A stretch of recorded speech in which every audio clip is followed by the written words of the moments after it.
The position of Hokage is one of the most important positions in the ninja world. As leader of the Hidden Leaf Village, you take on the title as being one of the 5 most important ninja in the whole Naruto universe. The lives of young ninja who serve underneath you, as well as the quality of life that your villagers, who you are directly responsible for protecting, is directly tied to you. In the Naruto series, there have been many men and women who have served as the title of Hokage, with a grand total of them being 7. A few months ago, I uploaded a video I originally planned to upload on Kryptonian Saiyan, which was called Who is the Worst Hokage Ever? And a lot of you guys asked me, hey, who do you think is the best Hokage? So I thought it's only right that I now give my opinion on who I think is the best Hokage ever. While it is very easy to pick someone like Kakashi, who oversaw the transition of the end of the 4th Great Ninja War, and with the help of Shikamaru was able to lead the ninja world into a time of peace that Naruto Uzumaki currently enjoys as 7th Hokage. Kakashi did safely see Konoha through a crisis during the events of Naruto the Last, but I'm going to discount Kakashi and I'm going to explain to you guys why. So essentially, Kakashi was a bit of a reluctant leader. After the Ninja War, Kakashi dragged his feet for an entire year to take up the mantle Hokage formally, which I've already discussed on a video on this channel called Why Kakashi Almost Didn't Become 6th Hokage. Kakashi also leaned very heavily on Shikamaru, who was someone, according to the Shikamaru Hiden novel, was credited with being the major reason why the Shinobi Alliance after the Ninja War ended continued to remain stable. Even in Boruto Naruto Next Generations, we see just how valuable Shikamaru is to any Hokage. Back during the war arc, Tamari noted that one day Shikamaru would make a good Hokage, and even going further back, during the Akatsuki Suppression arc, Asuma stated the exact same thing. Kakashi having Shikamaru serve under him, where he can delegate major tasks to him, is just like Shaq having Kobe in the early 2000s. You get all the recognition and you deserve some of it, but while you did pull your weight, the guy underneath you is coming up clutch in the key moments and doing a lot of the heavy lifting when it counts the most. Naruto Uzumaki, almost by default, is seen by a lot of fans as being the best Hokage ever, since he's residing over a peace and has held off Momoshiki's invasion, and in the manga is currently dealing with the threat of Kara directly. However, we do know that unlike Kakashi and unlike Tobirama, Naruto at some point is going to see his village destroyed by an attack that Naruto couldn't prevent. As I've covered in a video going over Naruto's greatest achievement as Hokage, Naruto has done a lot as Hokage, getting Konoha to be made the capital of the Land of Fire, uniting the old part of the village where the shinobi once lived and the new part of the village that deals with a lot of migrants that is on top of the Hokage monument, where you see a lot of the apartments and businesses and the central business district, the very same places where you see Boruto's generation frequent in the Boruto anime and manga. However, Minato is also a dark horse candidate for best Hokage, though his run was very brief, lasting just a little over a year. He held off the attack of the Kyuubi, fought Obito, and managed to maintain the military power of his village by refusing his wife's request to let her die with the Kyuubi, and instead he sealed the Kyuubi into his own son. Minato during the attack showed some of the most critical thinking of any Hokage in the series. Konoha during that time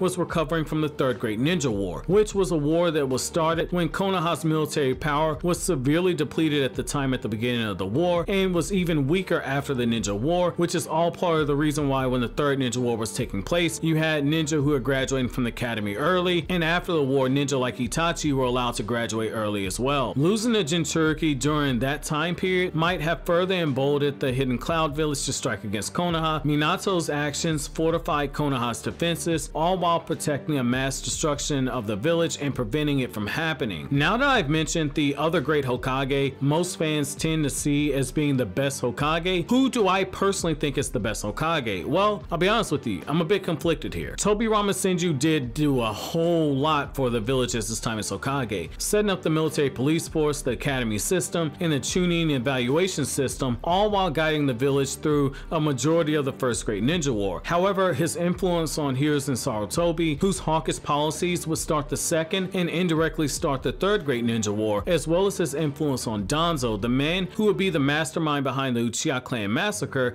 is something that can't be overlooked, and it's something that in recent years has made me move Tobirama out of discussion as the best Hokage. So I'm moving off my long-term stance as Tobirama being the best, and I'm gonna go with a very unpopular opinion. I think Tsunade Senju is actually the best Hokage. Now that's gonna be a tough pill to swallow for a bunch of people, and I'll make my case for why. During the time when Tsunade was Hokage, Konoha was in dire straits. I think think that's something a lot of people overlook, and I think it's something that those who don't overlook tend to downplay. The ninja world knew the attack by Orochimaru and by the Hidden Sand Village. The third Hokage was also dead. Hiruzen hadn't groomed a replacement candidate for Hokage yet, which is something Orochimaru mocked him for not choosing a replacement candidate in the 13 years since Minato had died. Kakashi theoretically did have some of the requirements to be Hokage during this time, being trained by Minato, who was trained by the legendary Sannin Jiraiya, who was trained by Hiruzen Sarutobi, who happened to be a pupil of the second Hokage. Kakashi of the Sharingan was known far and wide, but Kakashi at this point in the story still had a lot of baggage issues. Kakashi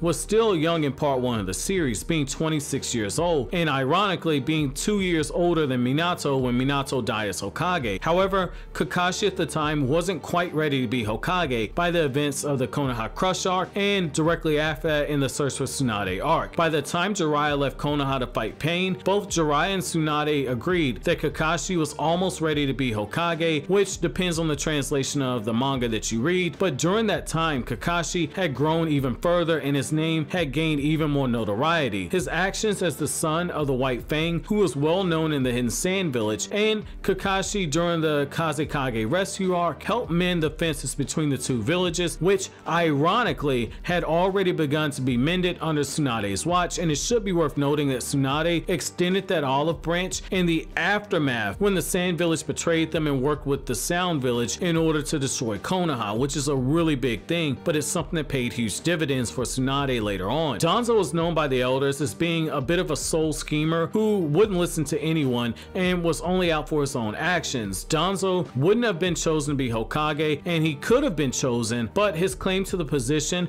and his name recognition wasn't as strong as Tsunade's. Tsunade made her name in the Second Great Ninja War as being one of the legendary Sannin, being renowned as the best medical ninja in the world, easily coming up with antidotes for what was called Chiyo's unbeatable poison. Her power was acknowledged by all the other Kages, and she was a student of the third Hokage, who according to early Naruto chapters and the early Naruto data books was stated to be in his prime the strongest Hokage who ever lived. Not only that, but she revolutionized the way that three-man teams were being set up, changing the medical ninja system and changing how medical ninja were used, and insisting that each team have a medical ninja on it in order to boost the chances of success. Making Tsunade Hokage when Konoha was trying to display strength was the smartest choice of action, which is why I applaud Jiraiya for saying that Tsunade was better suited and not himself. A notably powerful ninja took up the mantle of Hokage, letting the other villagers know that Konoha was off limits, as both a legendary ninja in her own right, and most importantly as the granddaughter of the first Hokage, she was practically royalty and provided a real sense of stability to the villagers who at the time did need that. This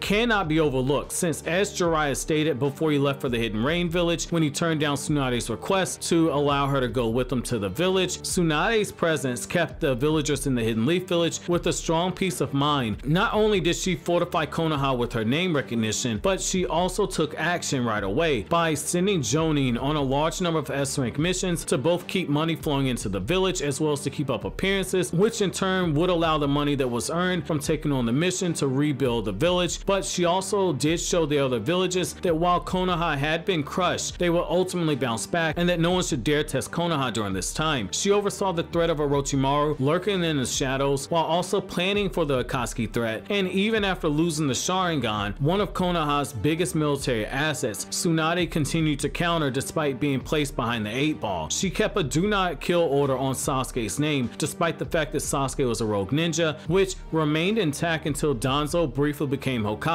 Tsunade did all of this because the opportunity to bring the Sharingan back to the village would give Konoha an even greater military asset. She trained her successor in Sakura, who without Sakura's help, Naruto would have died during the war arc after he had the Biju extracted, which means if Tsunade never taught Sakura, Naruto would have died during this time, and Madara likely would have went on to cast the Infinite Tsukuyomi, and that means Kaguya would have been able to be revived. Tsunade also held off the enemy from within, keeping Danzo's root organization at bay, all while she was Hokage. So not only was she fighting an external threat, but she was also fighting an internal threat, which is also really important, all while keeping up appearances for the villagers who looked to her for stability. What was most impressive in my opinion was during the Pain arc. Tsunade, in my opinion, is the only Hokage who could have effectively protected the village. People will argue that Minato and Tobirama Tobirama. Being able to use the flying Raijin to teleport people away is very important, but you have to look at it from this perspective too. That also comes with each Hokage in that instance having to connect their chakra to each villager and set up a safe point to teleport them away. That's something that's going to take time in order to accomplish, especially given all the chaos and given the fact that people are running around. Unless you can get all the people holding hands in one instance, and unless you can spam a bunch of shadow clones, you're not going to get everybody away. And as powerful as Minato is, and as powerful as Tobirama is, they did have a limit to the number of shadow clones they could create. So I'm going to downplay that a little bit, but I know some people would disagree with that. Now, I will say this: Tsunade, during the invasion, immediately began taking countermeasures, ordering for safe zones to be set up for villagers, ordering for medical stations to be used to treat the injured, and she processed information on each of the 6 paths as she got it in real time. And had Danzo not stepped in, Naruto Uzumaki would have been summoned back to the Hidden Leaf Village before Pain blew up the village, which means Tsunade would have been able to effectively protect Konoha and the village never would have been destroyed. Just as Minato showed a very cool and calculated level of thinking and level of brilliance during the QB attack, Tsunade showed the exact same thing here. No other Hokage could have protected the villagers like she did when Pain blew up the village if it ever came to that. Using Katsuyu, she protected every living member of the village, having her summoning take a brunt of the damage, and her actions drastically reduced the body count, which should have been a lot higher when Pain blew up the village, which we know and it was confirmed in the Naruto Parent and Child Day novel, rocked Konoha way past its course to the point where they actually thought they couldn't rebuild the village on the foundation of Konoha because it was cracked. Even after all of that, despite being dangerously low on chakra and having no chance of winning, Tsunade was still willing to fight Pain when Naruto showed up because she wanted to protect the village as Hokage. Her sacrifice for the village resulted in her being in a very lengthy comatose state, but once she was out of it, she oversaw Konoha's efforts to prepare for the 4th Great Ninja War, from protocols for citizens to helping plan the movements of the feudal lords to helping put together teams of thousands of ninja during the war. For the first year after the war ended, before Kakashi formally accepted the title Hokage via ceremony, Tsunade, even though she was drinking and gambling like crazy, which I've covered in another video, Tsunade still helped start the process of preparing the 5 great nations, of working together to maintain the Shinobi Alliance and keep it going forward in the years afterwards. During the events of Naruto the Last, if we go by the novelization, even though she was retired, Tsunade still played a key role in organizing the evacuation of the villagers and overseeing the safe movement of the general public. Also, Kakashi could focus on dealing with the meteors. But I want to know from you guys, I know a lot of you guys are going to disagree with me making Tsunade the best Hokage, and so I'm very interested to know who you think is the best Hokage, and I want you to give me 5 reasons why they are the best Hokage. Let me know down in the comment section below, and depending on the response, I might actually do a community response for this. But as always guys, if you like anything I had to say, don't forget to comment, rate, subscribe, and share. Thank you so much for watching all the way to the end. Have an awesome day guys.